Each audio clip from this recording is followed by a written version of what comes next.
morning. Welcome back to Football League World TV for another week. It's time for the Weekend Review Show. I'm your host, Dagless, and joining me this morning are Marcus, Ali and Adam Jones. Marcus, how are you this morning? Yeah, really well. Thanks, George. Some huge results in all three tiers of the EFL this weekend. So delighted to be on the review show to put my 2 pence in on how the side's got on. Yeah, plenty of big games over the weekend. A lot of eye-catching results for us to get into. Adam, how are you getting on this morning? Dare we ask? Not too bad. I'm just kind of focusing on other clubs at the moment, including Barcelona, and we'll leave it at that. But yeah, I'm glad to be here. Okay, we'll see about that when we get into our first game on the review show this morning. EFL fans, let us know where you're at a game over the weekend. What did you make of the result that your team recorded? We'll get going, as always, though, with the Championship.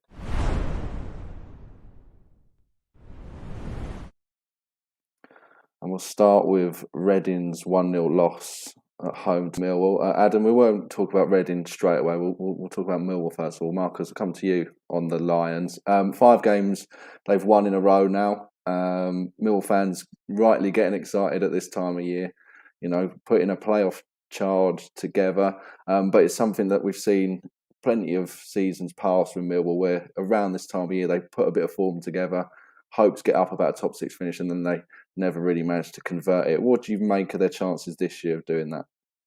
I'm not buying into it too much. I think it's been a lot of, I think maybe 4 of their 5 wins on the bounce have been by a single goal. That's just off the top of my head. I'm pretty sure that's in and around where it is. Gary Rowett sets them up really well defensively. I don't think Bartosz Białkowski gets enough credit in goal. That's his 10th clean sheet of the season, 34-year-old. So they give themselves a chance. They stay in games. Even when they lose a game, they don't lose by a lot. So given that they tend to play out these low margin games so often, it's not a surprise to see some sort of peaks and troughs where they're going to have a little purple patch where they fall on the right side of those fine margins. Obviously a sweet one for Jake Cooper this weekend against his former club. Yet another assist for Jed Wallace. He's got 6 goals and 9 assists this season. Could have half an eye on a double figures in both categories come the end of the season.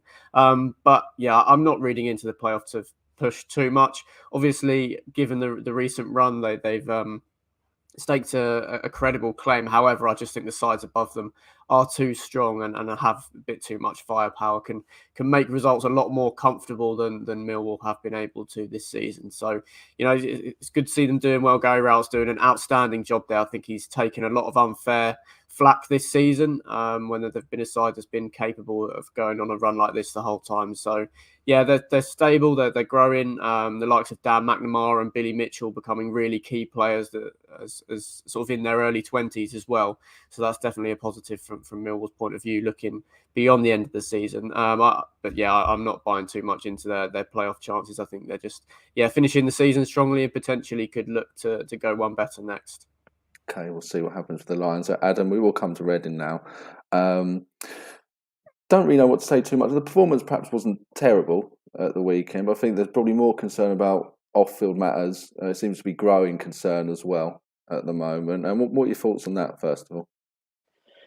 Yeah, I mean, our former, I think it was, director of football, technical director, Brian Teverden, had a really good saying. And he said, something along the lines of, stability at the top means, stability on the pitch as well. And we just don't really have that at the moment. I saw a picture of the owner being there at the game last weekend, which is a good sign. But yeah, just the whole thing off the pitch at the moment, there doesn't seem to be that much harmony, and there doesn't seem to be that much kind of communication or football knowledge kind of within the club either. It's a real source of concern for me at the moment, and I think it's now kind of translating onto the pitch. Obviously, we've had a really bad injury crisis, in the early stage of the season. But now we've got most of our players back. The results and the performances still aren't good enough. I mean, perhaps this is a damning kind of indictment of the recruitment, but we just look like a team of individuals at the moment. And for me, I'm really worried now. If we put in performances like we did on Saturday, then I think we will go down. And you pointed out as well. I mean, some of the individual performances weren't too bad. I mean, Danny Drinkwater gets a lot of flack, but I thought for me he was half decent at the weekend and definitely put in a shift. Unfortunately, as I said, we're a team of individuals, and as long as we are that, then I don't think we're going to go anywhere kind of anytime soon. It's a real shame. Mm. And I don't want to sort of rub salt into the wounds, Adam, but you just look at the fixtures that Reading have got coming up now as well, before the international break. Away at Forest, away at Bournemouth, and then home to Blackburn. Then obviously after the international break, a big game against Barnsley. You look at that after the next 3 games, the relegation scrap, it could be a lot tighter. Reading do have a little bit of a gap at the moment, but potentially that gap could be gone in the next few games. Yeah, I can't see us getting any sort of points, especially on the road. I mean, I think it was last season where we took 3 points against Blackburn at home, and at that point, it was just such a vastly differing situation. I know that Blackburn haven't been in the best form recently, but after last season's fixture, I think it was a 1-0 victory. I mean, Tony Mowbray looked like a broken man, and it just tells you really how much things have changed. Reading were competing for the playoffs at that point.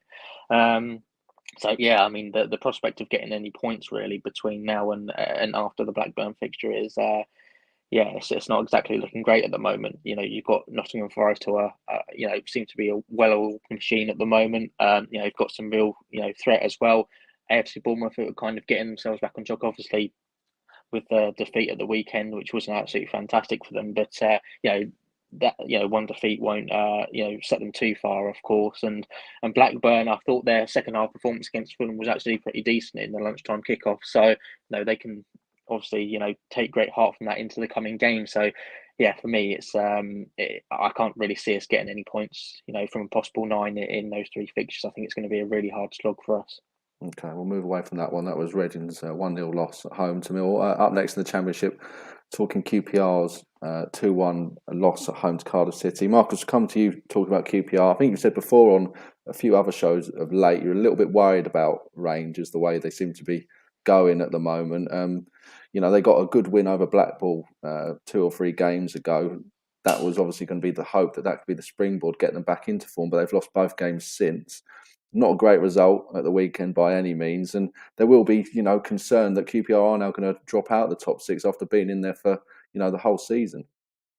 Yeah, definitely. They haven't been able to rely on the home form that served them so well this season in the last month or so. It's just 1 win in 7 now for Mark Warburton's Rangers, and I actually, contrastingly to that, thought this was a pretty positive performance. I know it won't mean a lot at this stage of the season when you're losing a game against a side that's towards the bottom, given just how important that getting the points on the board are at this stage. But I do think there were plenty of positives from the performance. QPR definitely should have been more than 1 goal to the good at half time. Plenty of chances, positive to get Andre Gray on the score sheet as well. They're going to need him fully firing if they are going to hold on to a playoff place. I think David Marshall's at fault for both goals, to be honest. Definitely either Davis is one, and then it's a great strike from Carlisle for the free kick, but it's keeper's side and he gets nowhere near it. You could point questions at the goal that he conceded last weekend, a free kick from a tight angle from Rida Kadra at Blackburn. Maybe that's some kind of weakness that was sort of identified by Steve Morrison going into the game. As I said, nothing taken away from the strike, but keeper's side, you've got to be disappointed, really, given that, you couldn't even get a hand on it. So, individual errors, really. Seny Dieng is out until at least April, and that's a big concern. Obviously, Jordan Archer picked up an injury as well, which led to the signing of David Marshall. So it looks like he is going to have to stay between the sticks. He's got the experience to turn it around, but that's definitely one concern from Warburton. And I definitely think if you've got Seny Dieng in goal in that match, then QPR probably hold on for the win. Certainly a blow. Seny Dieng being out for multiple weeks by the sounds of it. Adam, as for Cardiff, another positive result for them under Steve Morrison. They're looking, well safe now. I think it's fair to say from the relegation scrap. And a couple of their young players as well impressing. Isaac Davis and Ruben Colwill on the score sheet. It's been a tough season for the Bluebirds, but they're going to take massive positives from this one and probably be looking forward to next season more than most teams at the moment. 100%. I mean, they look like a team that are playing with no pressure at the moment. Obviously, their work in previous matches has kind of made them, not even outsiders for relegation. It's kind of made them safe, really. So, as I said, they look like a team that are playing with freedom. They're moving the ball well.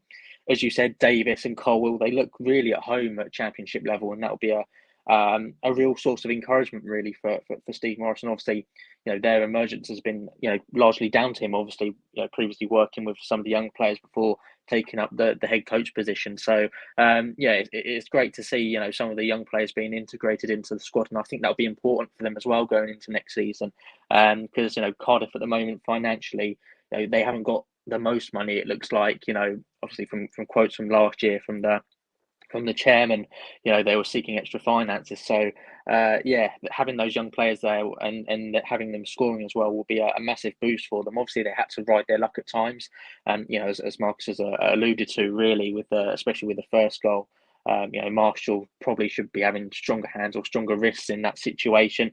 And the second goal, it was literally he was standing near, to the edge of his goal. So he'll be really disappointed with that as well, David Marshall. But you have to have those efforts on goal, and you have to, to actually, win, and actually get the goals. And they've managed to go forward well. And they as I said, they look like a team that are playing with no pressure at the moment. And whether that will apply to next season remains to be seen. Because obviously they had a good end of last season under Mick McCarthy. But it's definitely major positives to take going into next season, and they'll just be hoping to build some momentum now, and hopefully they'll be able to get some good loanies in the summer, and I think that will be integral to them finishing in a much better position than they'll finish this season, perhaps.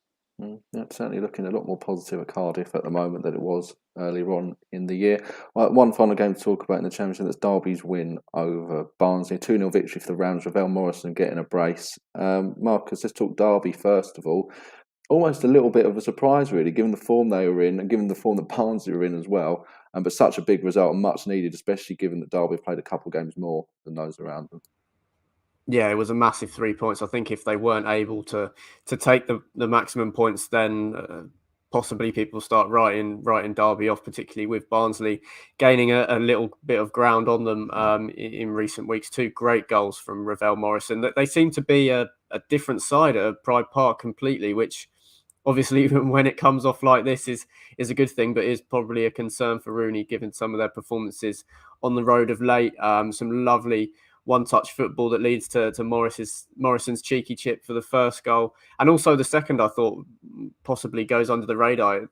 The ball comes back off the underside of the bar. I think it might have been Jason Knight with the strike, and it's sort of bouncing awkwardly. He manages to control it really nicely. He made it look a lot easier than it was. As for Barnsley, Carlton Morris was a bright spark, but it was a pretty sobering result and performance considering the optimism that they would have gone into the game with. Derby at Pride Park is a very tough ask, and I just had a little look at the table before, and that they'd be in 15th above Stoke City if it wasn't for the 21 points. So it just goes to show what an incredible job Rooney's done. Aaron Cashin, the centre-backs come in and are starting to look settled alongside Curtis Davis, just 20 years old, and Malcolm Ebiowe as well, the winger, coming in, an 18-year-old for his first league start of the weekend. Just shows that even the youngsters that were bursting through at the start of the season, through the middle of the campaign, Rooney's been able to bring through these players to supplement the squad. And 5 points off Reading. It's not over until it's over. Certainly isn't. The Rams will be hoping that is exactly the case. Adam, as for Barnsley, as we've mentioned, they'll be a little bit frustrated, I think it's fair to say, given the form they were in, and they were showing signs of life. So losing this game is obviously going to knock the stuffing out of them a little bit, but they need to respond. They've got 3 home games coming up in short order now. It's all about battening down the hatches and getting back to winning ways quickly. Yeah, 100%. And I'd absolutely echo what Marcus said in terms of Carlton Morris. That chance that he had, I think it was in the first half, pretty much created it himself, really. He was a real physical presence in there. I think his work off the ball as well was kind of underrated as well, and not just his goals. He's stepped up fantastically kind of in the absence of Cordy Woodrow. So he has to be commended. And I think for me, keeping him fit will be absolutely integral to their survival chances, especially with obviously Derby on their way back up as well. Obviously it was a bit of a sucker blow for them. I think they would have taken a point, I think, if offered at the start of the day, at the start of Saturday. I think they would have taken it, especially with the games that they had in hand as well. Obviously, they've leapfrogged Derby as well more recently, and obviously it's a massive blow now to see them back down to where they were. So, it's a big blow for them, but obviously they've got a couple of games in hand still. and with Reading's result of the weekend, I think that'll give them quite a bit of hope as well. So it wasn't all, shall we say, doom and gloom for them at the moment. So yeah, I think obviously as you mentioned, the three home games, and they've got to capitalise on them now. And I think that those kind of block of games will be integral to kind of whether they can survive or not.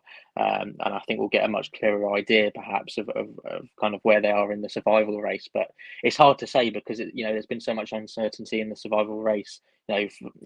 All this time now, and yeah, it'll be interesting to see. But you'd certainly back it as well to go down to the final day, perhaps between two or three sides. But yeah, we'll wait and see on that one. But I wouldn't write them off just yet. Okay, we'll see what happens. Fascinating set of results in the Championship over the weekend. Let's move into League One.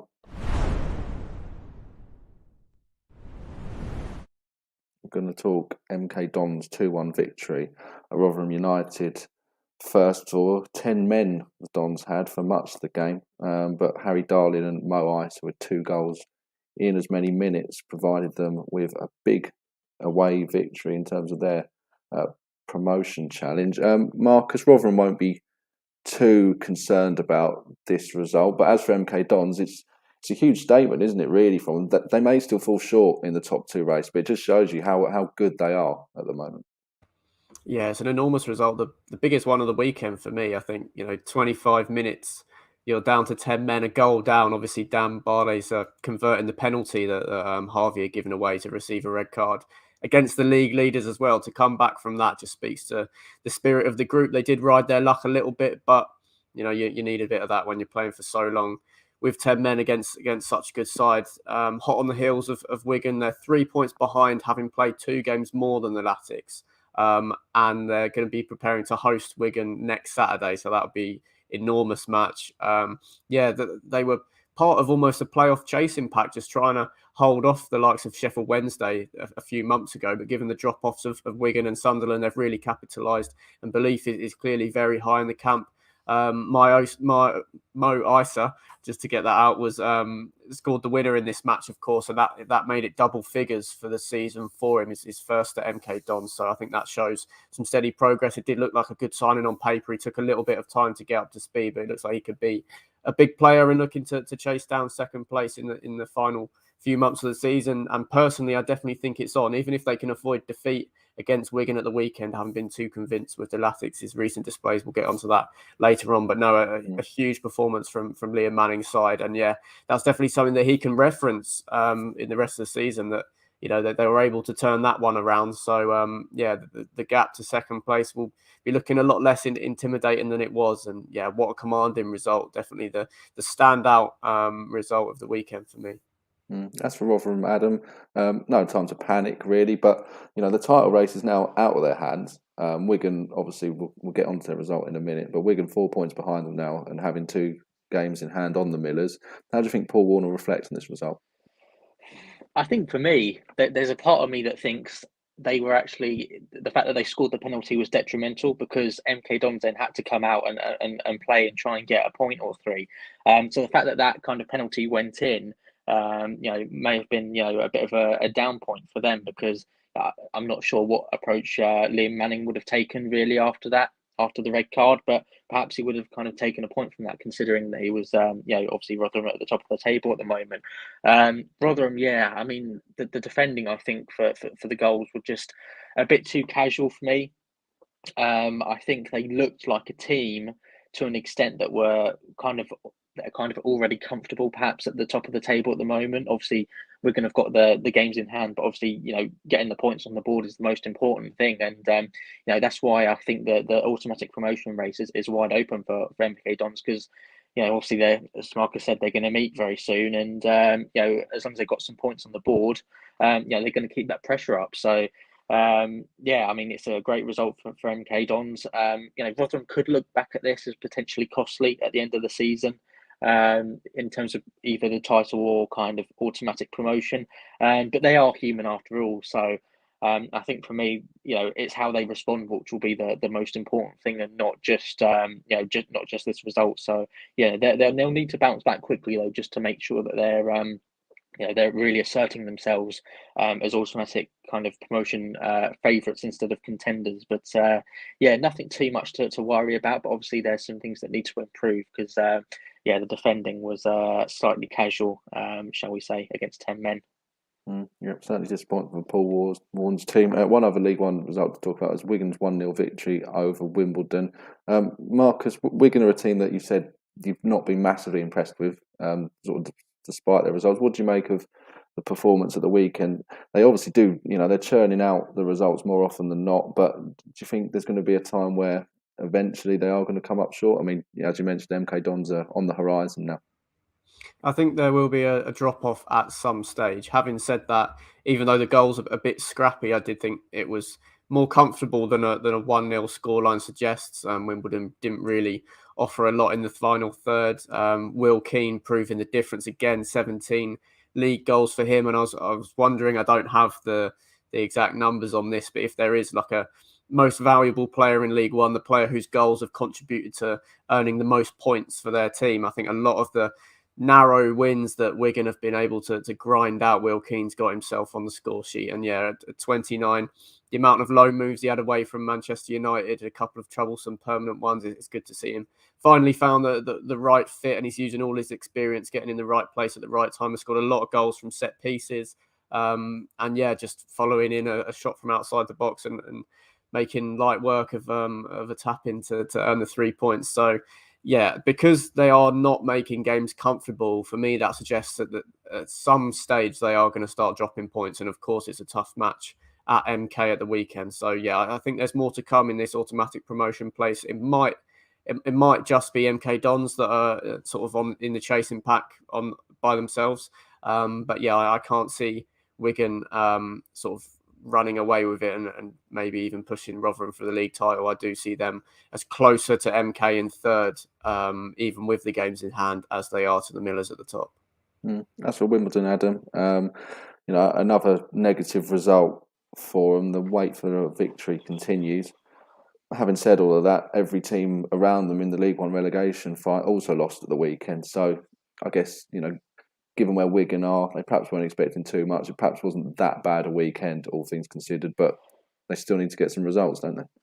I mean, the goal difference at the end of the season could be absolutely crucial. I haven't got the exact table in front of me at the moment, but the fact that they only lost 1-0 is perhaps perhaps a positive for them. Perhaps Wigan could have got one or two more goals, but I think that kind of scoreline was fair because I don't think the Latics were didn't exactly put in a sparkling performance.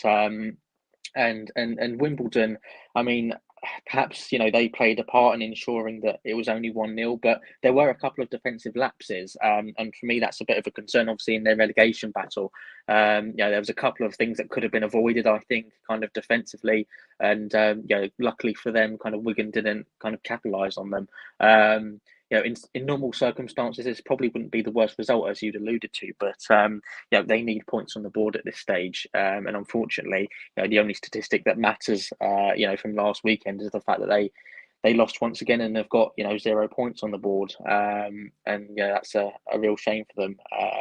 But it'll be interesting to see how they cope and how they survive, and if they can. I don't know. I mean, it's hard because I don't think their performance was fantastic. But if they can try and give some of the top teams kind of a run for their money, then perhaps they could get points from that, and maybe that will be kind of integral at the end of the season. But I mean, it's obviously they're facing Plymouth, I think, as well next, which is another difficult task. But hopefully they can take some confidence from the weekend into that, and if they can, then that could prove to be crucial. Okay, we'll see what happens there. But a good result anyway for Wigan, undoubtedly. Before we go then, time to move to League Two.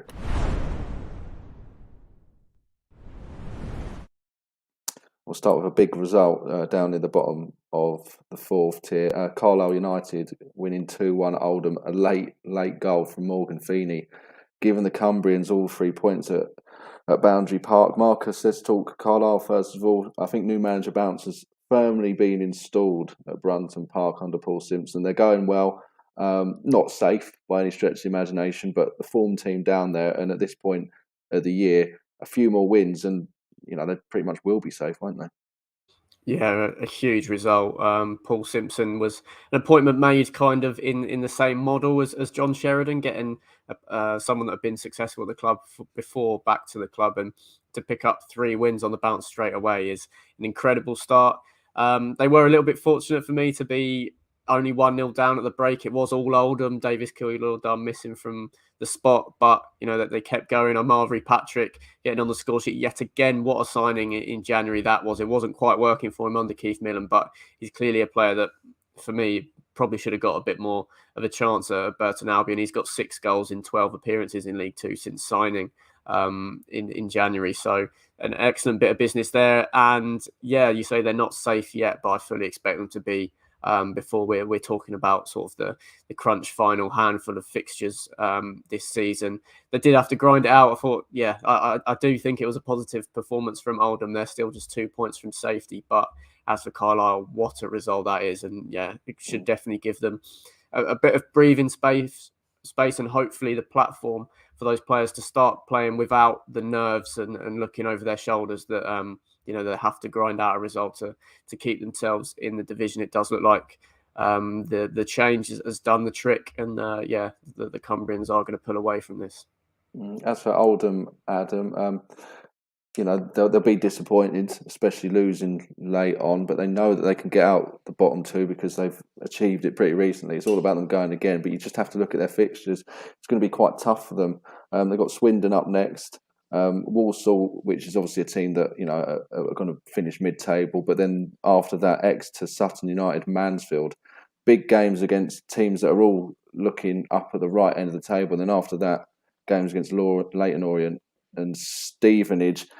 The picture for Oldham's going to, clear up, I think, in the next few weeks. If they can try and get some results against those teams that are challenging at the top end, then they've set themselves up for those big games against Orient and Stevenage. But having said all of that, there's every chance they could get no points from those games, and then they're kind of back where they started in League Two. Yeah, I mean, it's really hard to judge this performance from Oldham because they did have some very positive points in the first half. They started on the front foot. They probably should have gone at least 1 goal ahead, obviously, with the missed penalty. But in terms of the goals they conceded, they only have themselves to blame. I think, obviously, being dispossessed and with Patrick's goal, they were kind of cut open, really, kind of. Would I say surprisingly? Perhaps not, but the defence was quite open for that first goal, and I think that will be one thing that they'll kind of look to improve on.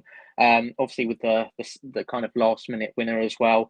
Could the defender have done a little bit better up against Feeney? I'm not 100% sure. It almost seemed like Feeney wanted it a bit more.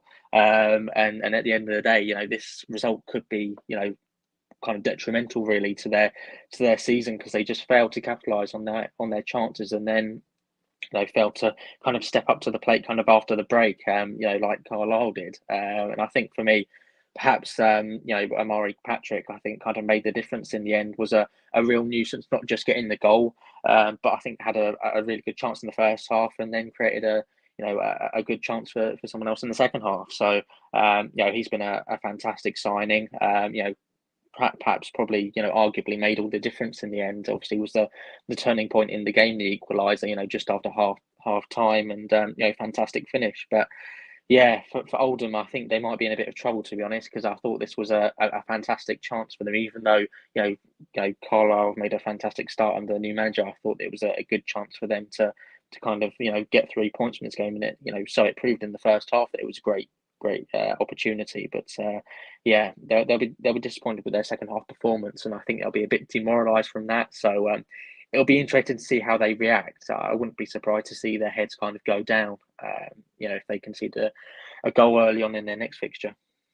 Okay. So one final game to talk about on the weekend review show on Football League World TV, and that sees us staying down near the bottom of the League Two table. Leyton Orient 2, Stevenage 2. Marcus, I was thinking about this. Who's it a better result for? Stevenage may have taken a point at the start of the game, given that it was away at Orient, but then you look at the way the game went and Orient getting a late goal to salvage a point, and given Stevenage have played more matches as well, I guess you'd have to say it's a better result for the O's. But having said all of that, neither side can be too happy with a point at this stage of the season against a relegation rival. Yeah, definitely a result neither side wanted. The way it goes with Theo Archibald, I think it was, scoring that equaliser does sort of give a bit of momentum to Orient. Having said that, I do think they should probably look to appoint a manager. It seems to have worked for some of the clubs in around them to get that little boost. It is such a long time since they've won a game. Stevenage, can probably count themselves a little bit unlucky because it's an absolute screamer that takes the 3 points off of them.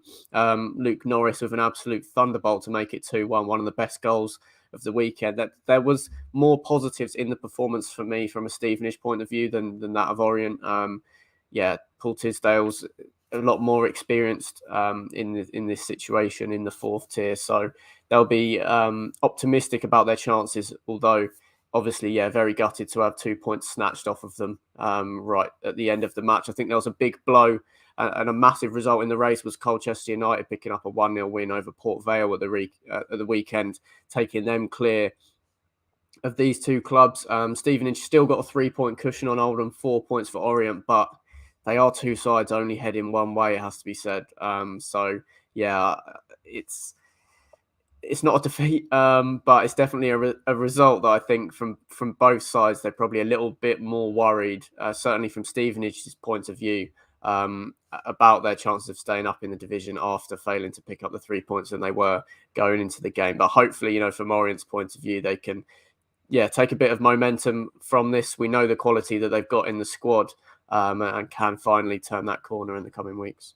I guess, Adam, for Stevenage, it's try and draw the positives out of it. For 93 minutes, they were good and they were going to get 3 points. And, as Marcus says at the end, it was a good goal from Archibald that took the victory away. But having said all that, building on positives when you're that low down in the league table and wins are hard to come by anyway is a tough task.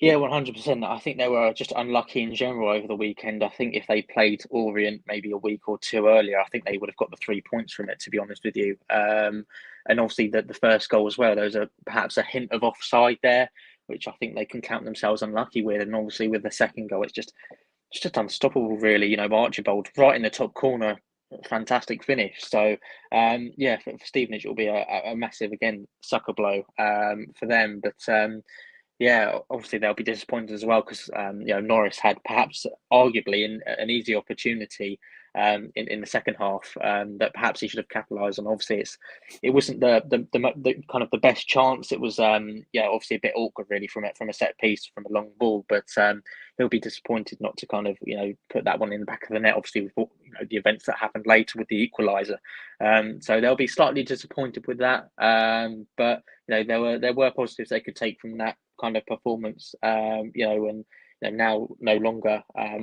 Orient are no longer under Kenny Jackett. You would have expected perhaps more of a bounce and perhaps a win. So Stevenage can take heart from the fact that they managed to get something out of the game, especially away from home. But you almost feel it's a result that both sides didn't want. Both sides would have been disappointed not to take 3 points from the game. Certainly would have been. That brings the weekend review to an end on Football League One TV for this week.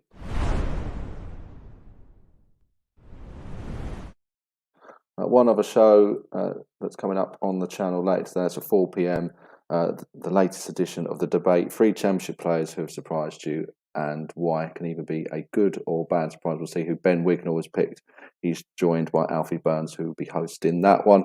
Marcus, Adam, great to get your thoughts on the weekend's action this morning. Been really interesting to look over some very, very intriguing results. Those that have been watching as well at home, thank you very much for joining us. Do remember to like this video on YouTube and do subscribe to Football League One TV on YouTube as well. That'd be greatly appreciated. But for myself, Marcus and Adam, it's bye for now.